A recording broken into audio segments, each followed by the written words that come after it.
Welcome to the Master Passive Income Show. My name is Dustin Heiner, and I'm here to help you learn how to quit that JOB, that just overbroke job, by investing in real estate so you never, ever have to work a job again. Today, I'm super pumped to bring on a fantastic expert in real estate investing, and as well as when you run out of money, because sometime you will run out of money as an investor, you need to get more money to buy more properties because that's how you make even more money. Super pumped to bring on a good friend of mine who is actually speaking at the Real Estate Wealth Builders Conference the second time. The second time we're having the conference, he's speaking again. I have Felipe Mejia on the show. Felipe, good seeing you, man. There's no crowd here. What's up, Dustin? How you doing, brother? Hey, Well, how was your trip? There we go. I'll take a clap. How was your trip, bro? Last time we talked, you were out in the middle of nowhere hunting beasts and loving on your family and all that, dude. How was that? Oh man, it was fantastic. We had such a fantastic time as a family. All the memories that we got to have and share and create, and then we were blessed to actually take an elk. It was 317-yard shot from my son, which for an adult that's usually pretty hard. Yeah, he did an amazing job. Took down the elk. Great meat, like grass-fed, organic, as organic you ever get. Elk meat is just fantastic. But being out in the wilderness for an entire week with the family, going and looking for animals, it's such amazing fun. They have a blast. So yeah, it was great. Thanks for asking. How are you? That sounds amazing. Now the real question, like a real G, did you make him carry that all the way home? Like you're not eating, you're not doing anything. You got to carry that all the way back. No, I took out the heart. I said, you got to bite into the sun. This is, I'm just kidding. Okay. This is the reason I asked that. And for your listeners, just so you guys know, we're going to talk about lines of credits. We're going to talk about how not to run out of money, how to niche the market, how to pick what you're going to do. Cause I ran out of money 2 years into my investing. So that's what we're going to talk about. But Dustin, what's really interesting about that is one of the things that I have found is here in America, and I think this would fix a lot of the problems. This is just my opinion. Is we don't have this like balance where when boys become men, right? So like in all these other countries, I heard Joe Rogan talk about it recently. It's like in Mexico, like women have quinceañeras, right? It's like going from a girl to woman. Then you have in other countries, like in Africa, it's like men battle each other. And that's like your boys to becoming a man, right? Like, and I feel like in the United States, we don't have something like that. Yeah. We don't. So like, how do boys know when it's time to change roles? Right, because the school system doesn't do it. It's like one month in senior year, you're raising your hand to use the restroom, and 3 months later, you're asked to pick the career for the rest of your life. And it's like, that's a good minute ago, I had to ask to use the bathroom. So with my kids, I have 2 boys, 2 girls. What I'm doing with my kids is, thinking of like a rite of passage where like you actually make through and you become a man. What I'm literally doing every single step of the way is literally teaching them every single thing that I do. Now, what's great is even if I go change the oil on my car, which I don't need to anymore. I used to. I know how to do it, but I make myself do it because I bring my boys with me and they watch and I teach them how to do it. Or I literally changed like the entire wiring harness for my battery in the car. I did that. Or mowing the lawn or hunting, like everything, like literally every single thing that I do. And just now, like editing podcasts. My daughter's now editing podcasts, but I'm constantly teaching them. But then, Felipe, you'll definitely appreciate this. So my kids are doing flag football. So I grew up playing football. I even played football in college at Fresno State. I was a running back playing college. So I love football. That's what I did. And so my son, he's 11 years old, playing flag football. And the morning of this flag football game, which was 2 days ago, he woke up, he's congested. I don't feel good, Dad. I said, okay. He said, well, do I have to play? I said, no, you don't have to play, but bring your gear because you might feel a little bit better. All that. He brought his gear, get to the game. It was like at noon, and he wasn't feeling that great. I said, go ahead and get dressed because at least you're going to sit on the sidelines. And then he goes, and we start practicing. I say, okay, son, go get on the line, you're warming up. He starts warming. He still doesn't feel the best, but he does it. Fast forward, he has a phenomenal game. He has a phenomenal game. He's playing defense. He gets an interception, and he almost runs it back for a touchdown. All that. Now, I said, hey, son, this is what you learned. You learned that pain is just temporary. In fact, you're going to be able to push through a lot more than you think you can. Aren't you glad that you did? He goes, yeah, I got an interception. Now that night he started feeling, it's just sinuses, really bad sinus infection, stuff like that. But he literally pushed through that. But like the rite of passage is like literally every single day. How am I going to teach them to grow to be a man? What are your thoughts? I love that. I think that's huge because that teaches them that half the battle, if not more, is just showing up. Right. I've so many people, so many parents would be like, oh, well, okay, stay home. but you're like guarding them from that. Now, like you said, the danger is real, right? Like we're going to show up, and if you don't feel like playing, that's fine, but you are going to show up and you're going to sit on the sideline and you're going to at least support your team, because that's very important too, right? But Yeah. if you're not going to play, fine, but you will show up, because we made a commitment to this team that I'm going to show up, and that's part of marriage. That's part of, I don't feel like showing up every day for my marriage. I don't, Totally. but we can go into this whole thing of mental, but it's true. I love that you did that. I do that with my son. I tell him, hey, if we're going to start a sport, we're going to finish that sport. Dad, I don't feel like playing today. Like, that's fine. We're going to go, but if we start, you didn't make a commitment to yourself, son. You made a commitment to your team, and you are part of that team. So not only is it you, but it's your team. So he doesn't feel like it every day. And I tell him, look, we don't have to sign up again next year, but if you signed up, you are going to fulfill that commitment. I love And I think that's that like, perspective. a big thing. Yeah, 100%. And I also add, like, we're not quitters. We don't quit. Even if it gets hard, we don't quit. But I love your perspective too, is you're helping other people. And you're saying, we committed to other people and they're going to be let down. And so that's why also thinking of like wrapping it back over to real estate investing and helping other people in real estate investing. My business gets so much better, all of my businesses, when I'm helping other people, when I focus not on myself, what's best for me, do I feel like it, and all that sort of stuff. How can I help and bless other people? And same thing with like the Real Estate Wealth Builders Conference, which you're going to be coming speaking at. We already have 35 speakers, which are all genuine people, which is great. I'm so blessed to have that. We are all erring on the side of, no, we're showing up to help other people. Let's focus on other people, because when we do that, we are serving other people, and we also get a benefit, not just from like financially, which is great, but the feeling of being able to serve other people, to be there for other people. It's amazing, amazing feeling.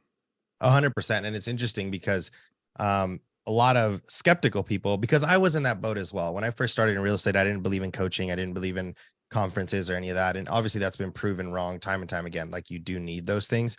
But more than that, they're like, as investors who have successfully reached financial independence, or, we can keep going up that line, millionaire, multimillionaire, et cetera. If you ask a lot of these people, like, what got you over certain hurdles, they will say certain mindset things and they'll say different things, but it's never failed that I hear them say, when I was at a certain point where I couldn't get through, it's when I turned around and helped other people that got me through a breakthrough. So like, why am I speaking at your conference? Why am I doing that? It's selfish. At the end of the day, let's just be honest, right? I get to help other people, and it's selfish because I know that it's going to get me through a breakthrough into myself. Can I put that on an Excel sheet? Can I do that numerically? No. It's just like tithing at my church. It's just like any of these other things that there's not a science or monetary, there's not an Excel sheet that you can put behind the ROI on this, but there's something about giving back that allows you to break through certain things. Do I know how that works? Absolutely not. But I know every successful person that I look up to, the Brandon Turners, the Grant Cardones, those people of the world, they always talk about giving back has gotten them through certain like mental blocks or certain whatever's. For those that are listening and are wondering like, well, why would somebody do this, right? Well, it's because giving back in some sort of fashion always comes back to me in way more multipliers. 100%. And even you're like that last thing you just said is so true, multiplies out even much more so than you could even imagine. If you help one person, that one person, yeah, you help that one person, but you never know what ripple effects can absolutely come with that. So, man, Right. so Felipe, we could definitely keep going down this route. But what I want to talk about is, as investors, and it happens to every single one of my students. I know your students, like, we run out of money. Like, we're okay, we saved a ton of money. Let's start investing. We're all excited. We start buying our first property. We get to 1, 2, maybe 3, and they're like, oh shoot, we got to figure out how to now pay for this next property. Now, what's great, at least what we do at Master Passive Income, we buy for passive income. We want cash flow coming in, but it takes time for that snowball to keep moving. Once you have 30 properties, then that snowball is really huge, and there's a lot of passive income coming in. But there's a tipping point to where you run out of money, and then you either need to wait until you save up more money, or you can get creative, which is what we love to do. Is as investors, we get creative. So tell me about how you get past that. Well, number one, you came into that same scenario, and then you also thought, well, how can I get past this? So walk us through that process. Yeah. So it started back when I started investing. I was really gun ho to like save as much as I can, buy a rental property, raise, and 2 years in, Dustin, I ran out of money. Right. And that happens to 90% of investors that I talk to. Like, at some point you run out of money, and saving your way to real estate, it's just not going to work. there's only so many hours in the day. So I was like, okay, well, I wanted to be against leveraging, right? Dave Ramsey lives like 45 minutes up the road, right? He's here in Franklin, Tennessee.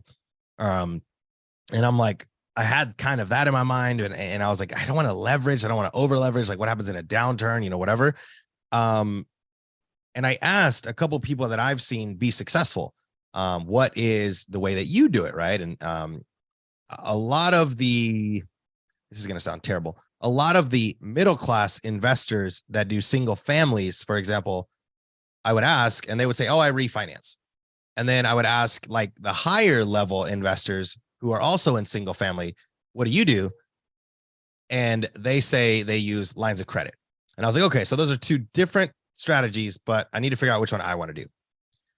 So I went the line of credit route because I realized that if I'm refinancing a single family home, now a refinance on a multifamily, on an apartment building, that's smart because it's forced appreciation based on how you up the asset and raise rents. But on a single family home, there's only so much rent you're going to get because your neighbor sold for a certain amount. So your comps are not, yes, you can force appreciation into a single family, but it's nowhere near the way you do a multi. So I think refinancing a single family home is not the best way to do it. I think putting a line of credit on the equity of a single family is the best way to do it. Now it's not the same on multifamily and all that. That's a different beast.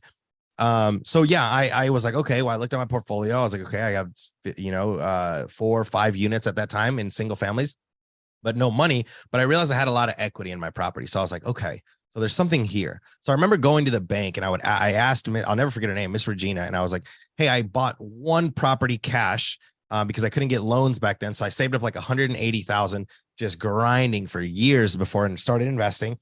And she said, well, I can cash out refinance about $120. And I was like, no, like that's all my money in the deal. And all I'm getting is 120,000 back. And it killed my cash flow. So it killed my cash flow because I was going to put a loan on the property, meaning 80% of my cash flow or my income from the property was going towards the loan. And I was like, okay, so that means I have to use 120 to make back the cash flow that I'm putting away to pay this loan plus more. And it just didn't make sense. So I asked my mentor again, I said, why wouldn't I do this? And he goes, well, at that point, you're just a glorified property manager for the bank. They have all your equity. You're managing the property. Like, oh, okay. He's like, but try the line of credit route. So I went back to Miss Regina and the bank was like, no, we don't want to do those. So like banks are not in the business of using lines of credit for you because they don't make any money on the upfront.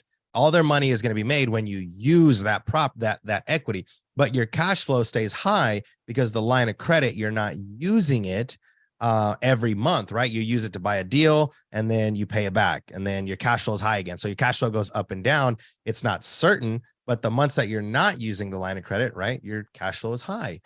So I was like, okay, I'm going to go that route.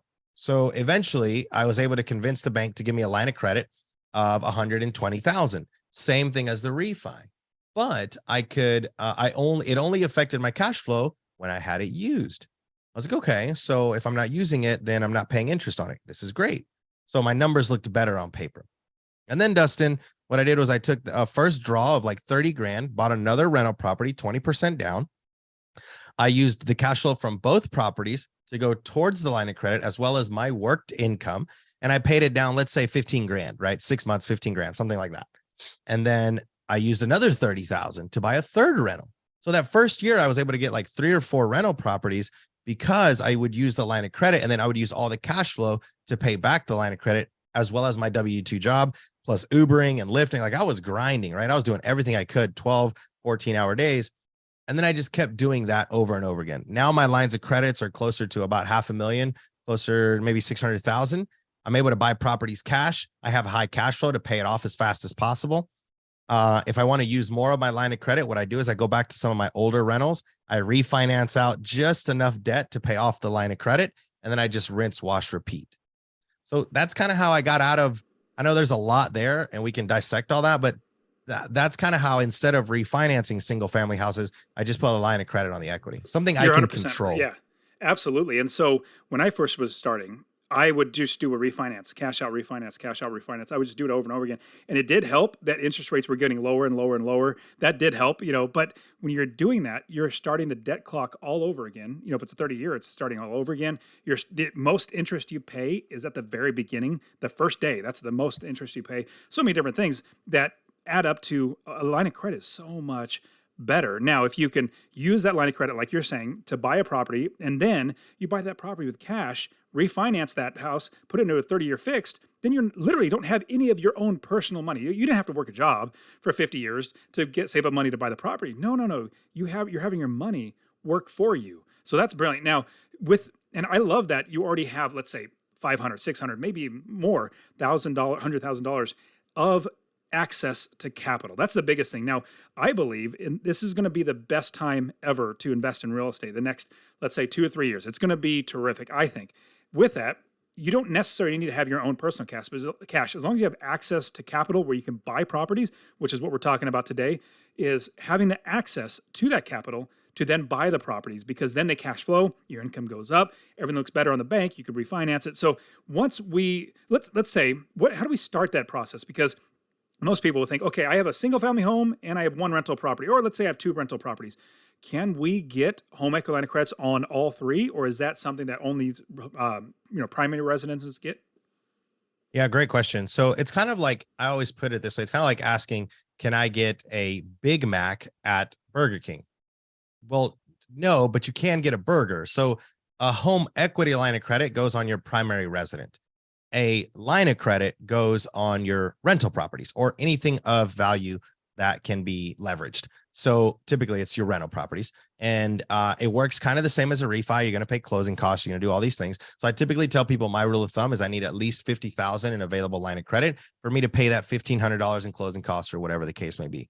And then I don't use that line of credit until I have a deal that I can take down. And I'm usually the best person to buy it because the seller is like, oh, this person is cash. I'm using the line of credit from the bank, obviously, but I am a cash buyer. So anybody can get a line of credit if you have some sort of asset to leverage. I won't even blow your mind with unsecured line of credit on fresh LLCs, because that's a whole nother ballgame. We can dig into it if you want, but that's a pretty cool product. But if you have a rental or 2 and you have equity, I would challenge you not to refinance it, because if you've bought in the last 8-10 years, you probably have a great interest rate. But I would put a line of credit on the excess, which is the equity.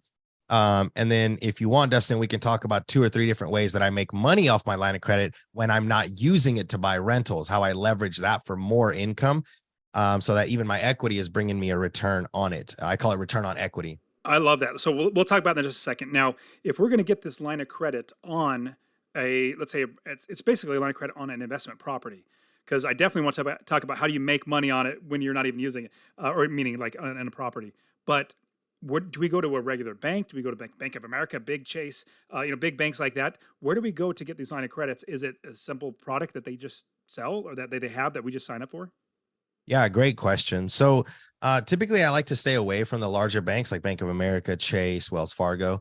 I'm more interested in your local bank. So let me tell you how this works.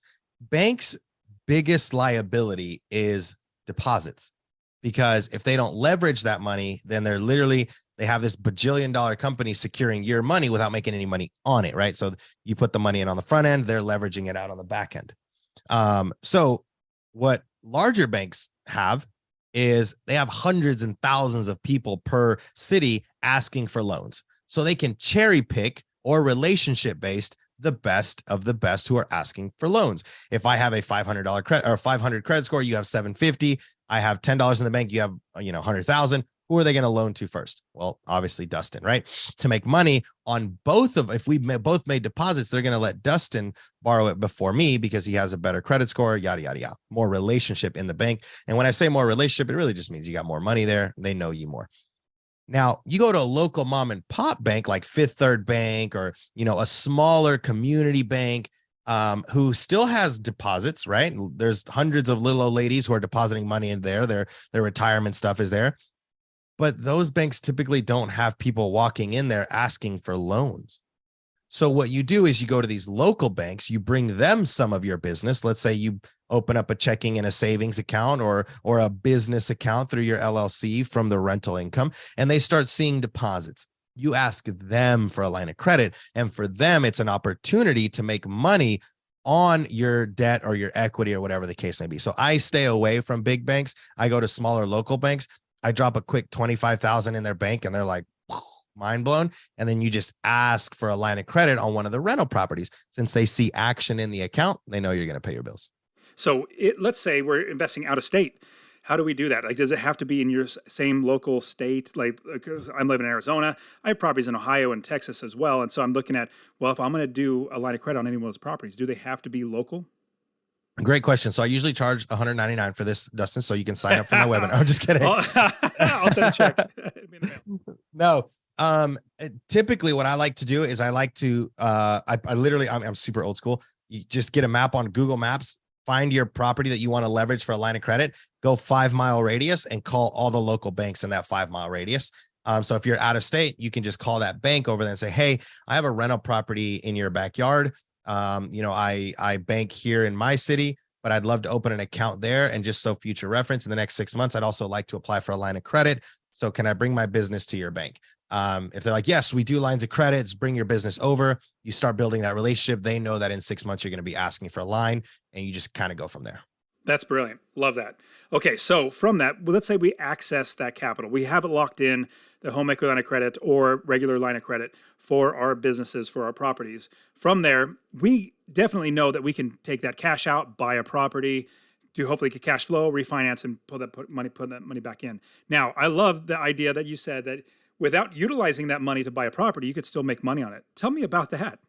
Yeah, absolutely. So there's a couple ways that you can do this. I prefer to lend money to experienced investors. I rarely work with new investors, but that doesn't mean I won't.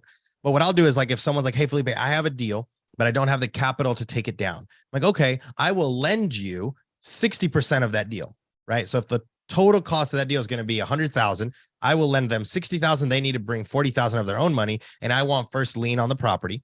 I give them 60 or 70,000, whatever the case may be. My interest rate is 5 or 6%. I charge them a 12 to 13% interest on that money. So that ghost income, that interest between 6 and 13 or 6 and 12, whatever, however the relationship is with me and the investor, and depending how much experience they have and how long my money is going to be out there, I get a 6% return monthly. Well, divided by 12 months, back to me on top of so I'm paying the bank. So I'm keeping the relationship with the bank, which is just as important as money to me, right? Because they don't want to see the line of credit sitting for a year because they're not making any money on that. So if I lend it out, I then make money on that, then boom, I'm making what I call ghost income from that line of credit. That's brilliant. That's one way. And you're 100% right that the bank is happy. If you have a line of credit that's just sitting there, eventually they might just close it and say, oh, it's just not being used. You're tying up our capital that we would eventually get to somebody else. And so they could eventually close it down. So if you have it active, they can't really close it down, essentially. Like whatever's active inside there, they can't just call it in right due. But anyways, what's another route that we can make money on it? Yep. So another route that I use it for, the line of credit, is investing in other people's deals. So Brandon Turner talks about open door capital, or, some of these guys are like, hey, I'm looking for LP, right? A limited partner or in a deal, right? So I can allocate $50,000 to that, and it pays me back in a couple different ways. I get distribution from the investment. I get tax savings from the investment. I catch the appreciation. And then what I do is I let my other businesses pay off that line. So that becomes 100% ROI when my other businesses pay this off. So I can invest in other people's deals long-term without using my own capital. Now I use my capital to sustain the debt of the line of credit, but I let the line of credit start making me money on the back end. And it's as simple as like, what is the expected return on that deal versus what's my interest on that deal? And that's it. Simple math. I love it. There's probably so many other ways, but are there any other ways that you want to jump into?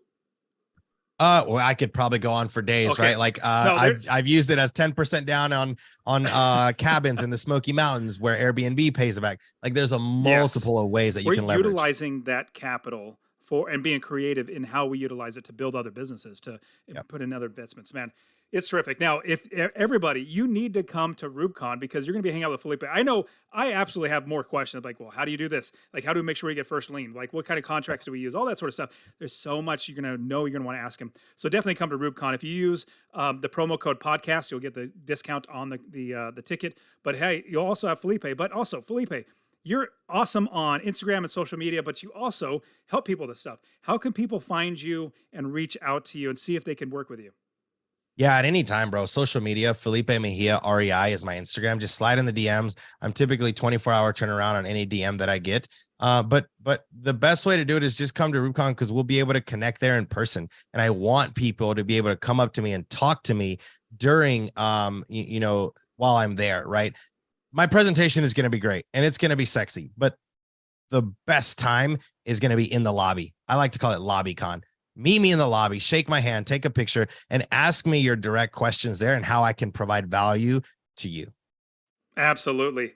This is awesome. Man, Felipe, I'm super pumped to be able to hang out again at RubeCon. It's going to be so cool. But man, I appreciate you coming on the show and just smacking us with some awesome wisdom, man. Thanks, Dustin. It's a pleasure to be here.